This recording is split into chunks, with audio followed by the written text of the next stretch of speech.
Meanwhile,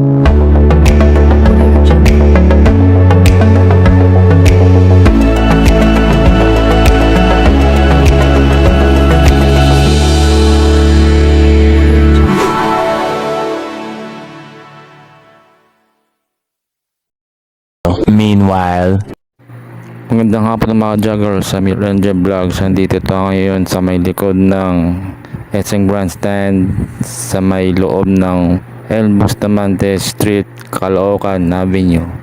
Okay, maraming kayo mga mabibili dito mga joggers, kaya punta na kayo pag kayo ay may pera na. Okay mga joggers? 1 minute 37 seconds later. Okay mga joggers, maraming kayo mabibili dito mga joggers dito sa loob ng El Bustamante Avenue, Caloocan City. 3 days later. Okay mga joggers, andito tayo ngayon uli sa may loob ng SM Grandstand. Sa kabila nito ay meron kayong makita mga pagkain dito mga joggers, mga fishball, mga hamburgers mga joggers. Kaya pag may budget kayo ay punta kayo dito, bili na rin kayo mga joggers. It's your friend. I gotta be honest with you. I don't. Okay mga joggers, marami hong mga pontripan dito sa loob ng Bustamante Street Avenue, Caloocan City. Kaya mga joggers, pag may budget kayo, bilhin na rin kayo dito ng mga masasarap na mga pagkain para naman ay mabusog kayo at natikman nyo ang kanilang mga tinda mga joggers. Okay mga joggers, so yun nga, bilhin na uli kayo.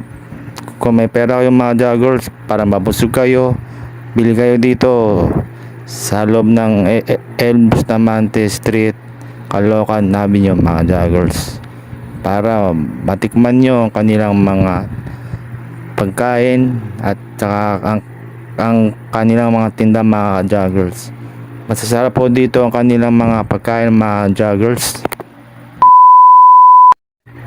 Mga joggers, I'm RMJ Vlogs. Andito tayo ngayon sa loob ng pet shop at dito po sa loob ay marami kayong makita mga aquarium, mga nagtitinda ng mga pagkain ng mga pusa, mga hayop, mga bagay-bagay sa kanilang mga katawan ng mga joggers.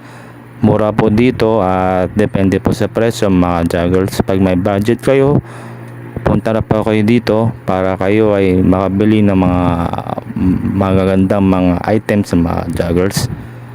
Okay po mga joggers, yun nga po, ulitin ko, punta na po kayo dito mga joggers. Okay po, bye bye.